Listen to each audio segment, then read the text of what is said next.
vai salvar a vida da gestante, não há se falar em crime, há ali um excludente, e aí discute se excludente de tipicidade, se excludente de ilicitude, há uma discussão doutrinária, mas quando chegar no momento certo, nós faremos, tá bom? Mas agora eu quero que você entenda que nós estamos tratando aqui dessas excludentes genéricas. Pessoal, vocês tá de boa, tá dando para acompanhar. Tô falando muito rápido. Quero feedbacks, não me deixem só aqui, tá? Quero feedbacks. Eu gosto de dar aula assim, olhando no olho, porque eu vou sentindo, né?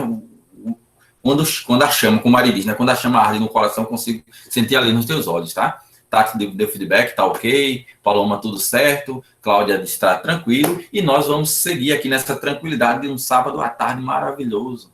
A gente tá tomando uma cervejinha na praia, tá relaxando. Mas, claro, depois da aula de penal e de processual penal, porque a gente vai garantir as nossas viagens com aprovação nos concursos, né? Então, meus queridos aprovados e aprovadas, venham comigo continuar nessa aula, beleza? Vamos lá. Cristiano, tá tranquilo. Vamos lá, vamos continuar, tá? Ó, vejam só. Ilicitude subjetiva. Ilicitude subjetiva é a proibição ou mandamento da lei penal, né? Dirige-se apenas, aqui faltou um, ó, ponto final aqui, antes que alguém me crucifique, né? Que alguém me crucifique, faltou um ponto final ainda, né? Ó, dirige-se apenas aos imputáveis, ou seja, é que essa divisão que parte da doutrina faz entre ilicitude subjetiva e ilicitude objetiva, tá? Parte da doutrina vai dizer, ó, para falar ilicitude e uma ilicitude subjetiva, é necessário que o indivíduo ele tenha consciência que realiza um fato típico, né? Seja alguém que possa compreender o caráter ilícito do fato. Ele traz essa, tem a doutrina que traz essa discussão. E aí também é bastante criticada essa doutrina. Por quê? Porque essa ideia de compreender ou não o caráter ilícito do fato, você vai estudar no terceiro, você vai estudar lá no terceiro elemento da estrutura do crime, que é na culpabilidade. Né? Na culpabilidade. E aí, a gente tem a ideia aqui de ilicitude objetiva, né? Que é a suficiente contrariedade entre o fato típico praticado pelo autor da conduta e o ordenamento jurídico, apto a causar dano ou expor a perigo bens jurídicos penalmente tutelados. Esse é o que é adotado, né, majoritariamente, é adotado pelo nosso sistema jurídico, tá? Pelo nosso sistema jurídico. Basta que o indivíduo realize um fato contrário, né, ao ordenamento jurídico. Ele realizou uma conduta contrária ao ordenamento jurídico. Essa ideia de se ele compreende ou não o caráter ilícito do fato vai ser discutido lá na culpabilidade. Aqui não é lugar para isso, não. Né? Tá pensando o quê? Tá pensando que estudar a ilicitude, isso aqui é a casa da mãe Joana? Não. Isso aí tu vai estudar lá na culpabilidade. Aqui a gente fica com a ilicitude objetiva, tá certo? Tudo bem, tudo bem. Nomenclatura, né? Porque eu trouxe aqui isso para você. Porque você vai ver, você vai para algumas obras, para alguns livros, para alguns PDFs, vai assistir outras aulas, e você vai ver o pessoal falando, causa de justificação, como eu já falei nessa aula. Você vai escutar a pessoa falando justificativas, causas nas justificativas, discriminantes, tipos penais permissivos e eximentes. Você vai escutar isso. Cara, isso vai estar tudo se referindo às excludentes de ilicitude e antijuridicidade. Todos esses sinônimos referem-se à mesma coisa, tá? Muito nome, muita nomenclatura para dizer a mesma coisa, tá? Mas eu quero que você preste atenção. Uma coisa, quando falar dirimentes, só essa palavrinha, dirimentes, você vai dizer, opa, calma, não é ilicitude não. Não é ilicitude não. Por quê? Dirimente é um termo empregado quando a gente fala na exclusão da culpabilidade, que é o terceiro substrato do crime. O próximo que nós vamos estudar, tá na próxima aula. Então, não confunda dirimente, tá? Com eximentes. Ó, tá vendo aí? O cara vai lá na questão, né? E pergunta a você, e muda o termo, né? Tira eximentes e bota dirimente. Se você errou por uma besteira, você sabe do conteúdo, mas só porque ele fez essa pegadinha sacana, safadinha, você acaba errando, né? Não vamos permitir, tá ok? Então, não confunda eximentes com dirimentes. Dirimentes relaciona-se à ideia de culpabilidade, eximente, exclusão lá da ilicitude. Passando, tá? Ó. Aqui eu vou trazer, mas eu vou relembrar, tá? Que são alguns exemplos que eu vou trazer para vocês. Deixa eu tomar aqui o meu café, né? Meu café, né? Café aqui, tá? Bom que vocês saibam. Ó, vamos lá.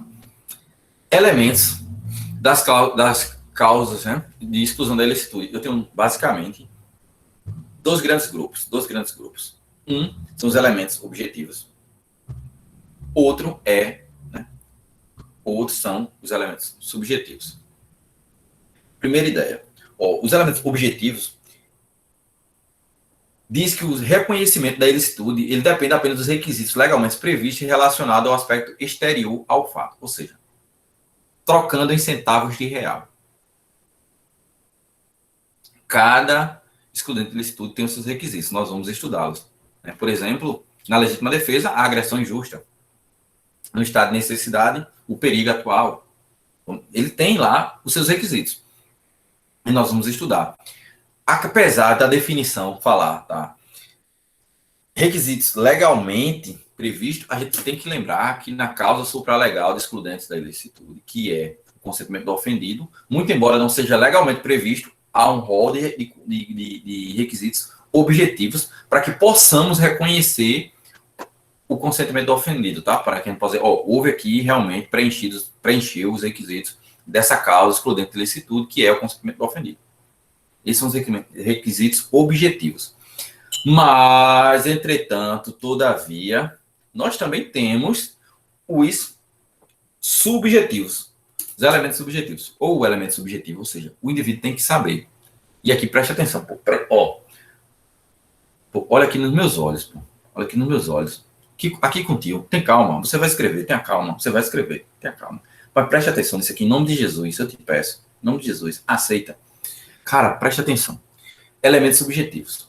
O indivíduo, quando ele age diante de uma situação de defesa, estado de necessidade, ele tem que saber aqui na consciência dele, tem que ter o dó, ele tem que saber, e, meu Deus, eu quero agir em estado de necessidade, meu Deus, eu quero agir em legítima defesa, ele tem que saber. Se ele não sabe, eu não posso invocar a excludente de ilicitude, por mais que tenha preenchido todos os requisitos.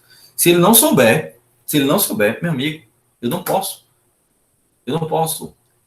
alegar. E eu vou trazer um exemplo para vocês me compreenderem, já que o exemplo é a chave, né, da compreensão.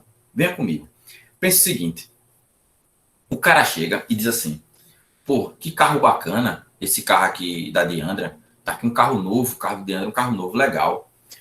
Vou levar para mim esse carro. O cara vai lá, quebra o vidro do carro de Diandra, entra, faz uma ligação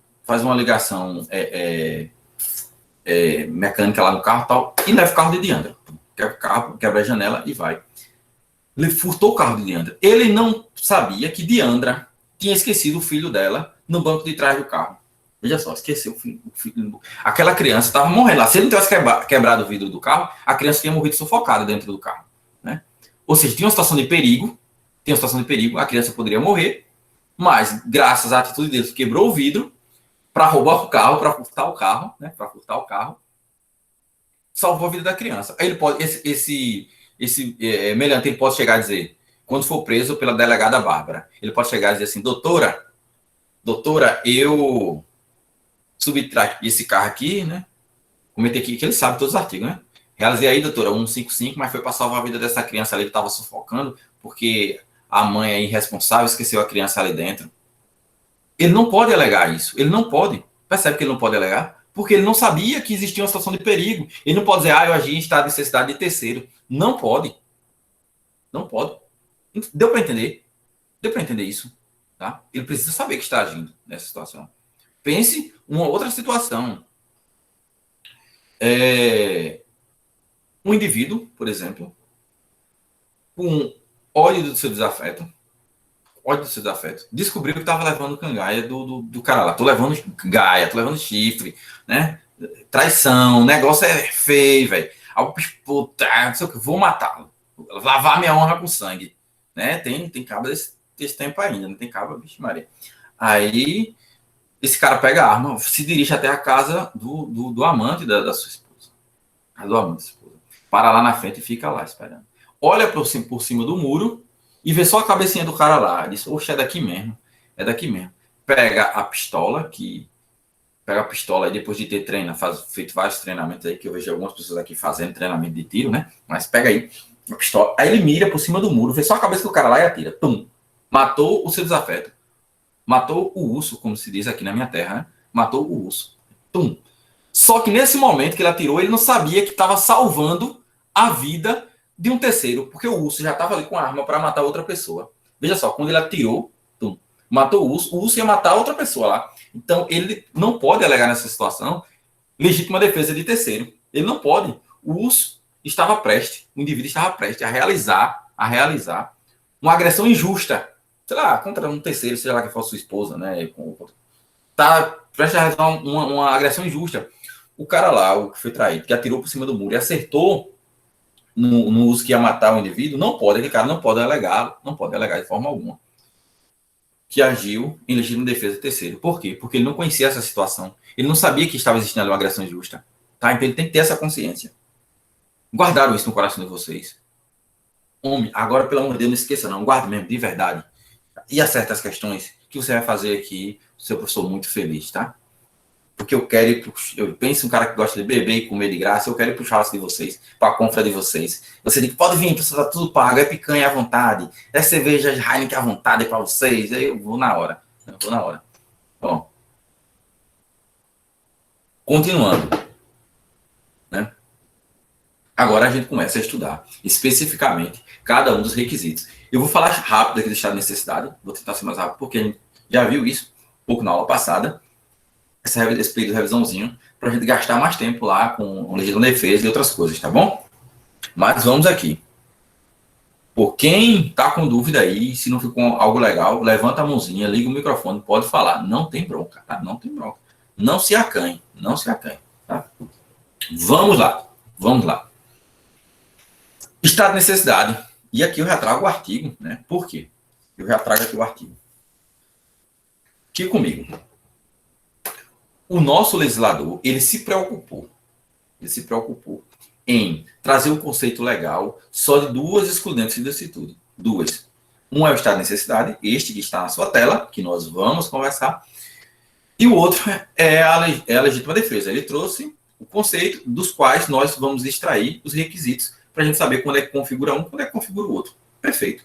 Ele não trouxe o conceito, ele não se preocupou em trazer o conceito de estrito cumprimento de dever legal e exercício regular do direito. Isso coube a doutrina fazer. E se coube a doutrina fazer, a doutrina não, né? Vai divergir, já diverge muito aqui, nesse ponto que o legislador trouxe. Imagina naqueles outros, né? Mas, não trouxe, mas a gente vai estudar tranquilamente, tem os conceitos, tá?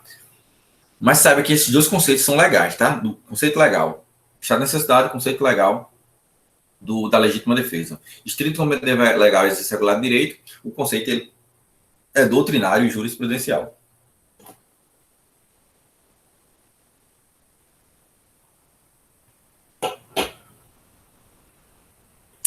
Artigo 24, tá? Considera-se em estado de necessidade quem pratica o fato para salvar de perigo atual, que não provocou por sua vontade, nem podia de outro modo evitar. Considera-se em estado de necessidade quem pratica o fato para salvar de perigo atual, ponto. Destaca, que não provocou por sua vontade, destaca, nem podia de outro modo evitar, direito próprio alheio, cujo sacrifício, direito próprio alheio, destaca, cujo sacrifício nas circunstâncias não era razoável exigir-se. O sacrifício não era exigido. Não pode alegar o estado de necessidade quem tem o dever legal de enfrentar o perigo, parágrafo 2º, embora seja razoável exigir-se o sacrifício do direito ameaçado, a pena poderá ser reduzida de 1 a 2 terços. Então, vamos explicar isso aqui. Tá? Vamos simplificar isso aqui para você, baby. Ó, primeira ideia, eu já vou pontuar mais lá na frente, está direitinho no slide para você revisar. Veja só. Perigo atual. Você dizer, Anderson, e o iminente? O iminente não autorizaria, é uma situação de perigo. O iminente não autorizaria. Só o atual. Só o perigo atual é que me justifica agir em estado de necessidade. Por exemplo, o barco está afundando só tem um colete salva-vida. Está, por exemplo, Joseane e a Letícia no barco, né? Bota logo a Gil no barco furado. Afundando, bota logo a Gil. Joseane e Letícia estão no barco. O barco está afundando, só tem um colete salva-vida. Que sobreviva melhor. Né? Aquela velha história. Fecha a porta do quarto, joga uma faca lá, apaga a luz e quem sair é que sobreviva. que seja campeão, mas é isso. Ó, tá aqui, por exemplo, um colete salva-vida. Elas duas têm ali, já necessidade, 2 bens jurídicos colocados num prato de uma balança. Imagina aqui, a vida de um lado de Joseane e a vida de Letícia do outro lado. O mesmo peso, tem o mesmo valor, tá? Tem o mesmo valor. São bens jurídicos igualmente protegidos igualmente, tutelados pelo direito. Tá? Tem uma situação ali de legalidade. Então, as duas vão enfrentar para ver quem vai poder manter o seu direito. Né? Não, eu não posso falar que há um direito, o direito da vida de Joséano vale mais do que a vida de Letícia e vice-versa. Então, se eu tenho ali aquela situação, as duas vão lutar ali pelo colete, o único colete que tem. Aí você diz, beleza, Anderson, tudo bem, eu tenho ali, o barco está afundando, tem um perigo atual. Eu tenho um perigo atual e eu posso aí lutar pela minha vida, tá? E se o perigo foi iminente? Iminente. Autoriza? Porra, eu quero te dar umas dicas aqui, tá? Primeiro ponto. Lá, quando a gente for estudar legítima defesa, você vai ver que lá fala de uma agressão injusta, atual e iminente. O texto da lei é claro. O texto da lei é claro. Ele fala, o legislador botou lá, claro, de uma clareza solar. Tá? Atual ou iminente. Aqui no artigo 24, você leu iminente aqui? Não tem iminente. Fala só atual. Então, para uma prova objetiva, preste atenção. Para uma prova objetiva, se cair isso aqui, nessa literalidade, marque só perigo atual, tá? Esqueça que o perigo iminente fundamenta, autoriza o estado de necessidade. Esqueça. Né? Se for uma prova objetiva, preste atenção. Se for uma prova oral, uma prova dissertativa, uma prova segunda fase, aí você vai pensar direitinho. Por quê? Tem uma doutrina que defende que não é razoável esse pensamento dizer que não cabe você usar o estado de necessidade, se vale do estado de necessidade, quando o perigo é iminente. Porque já imagine, eu estou no mar, vai acontecer um tsunami, está acontecendo um tsunami, só tem um jet ski para eu fugir, só dá para fugir, sei lá, só dá para fugir uma pessoa no jet ski. Será que é preciso, o perigo é iminente, será que é preciso que o barco comece a afundar para eu poder me valer do estado de necessidade? Não parece razoável. Tá? Esse é o argumento de parte da doutrina, mas preste atenção. É construção doutrinária, tá? Então, isso você preste atenção no que a questão está trazendo e preste atenção também, se for na segunda fase. Se for na prova oral, você vai jogar isso na cara do seu examinador. Vai jogar isso na cara do seu examinador. Vai mostrar conhecimento. Mas se for numa prova objetiva, não queira ser mais esperto do que o examinador. Né? Não queira ser mais esperto que o examinador. O texto fala... Se é texto de lei, se está aqui, se ele copia e cola, artigo 24, coloca na tua questão, que danado tu está querendo seria ali o que não tem? É isso aqui, ó. Perigo atual. Se liga nisso, tá? Ó. Que não provocou por sua vontade. Outra questão aqui, já. Quanto a essa questão dos requisitos de voluntariedade do estado de necessidade. O indivíduo cria uma situação de perigo. O indivíduo vai criar uma situação de perigo. Por exemplo, o indivíduo está lá no cinema, tal, tá fumando o seu cigarro lá, tal, e ele pega aquela piola do cigarro, ele vê, quando vê o lanterninha lá, né, o cara vê o cara fumando ali, opa, vai ali, aí ele para fugir ali, joga de maneira negligente, pum, cai no cesto de lixo, pega fogo no cinema. Esse indivíduo ele pode alegar estado de necessidade ou não pode alegar estado de necessidade. É uma questão. O que é que diz a doutrina acerca disso? E eu quero que você saiba disso. Quando ele fala voluntariedade, que o indivíduo não realizou por sua vontade, por sua voluntariedade, ele está querendo falar o seguinte, ó, não autoriza alegar o estado de necessidade é quando o indivíduo ele cria o perigo de maneira dolosa, seja a título de dolo eventual, seja a título de dolo direto. Se é dolosa, não autoriza. Mas se for de maneira culposa, se ele cria o perigo de maneira culposa, ele pode alegar o estado de necessidade. Tá?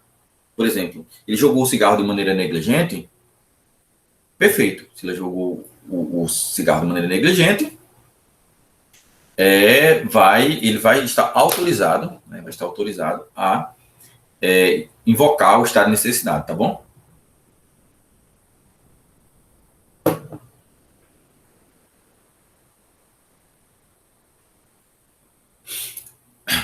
Vamos lá.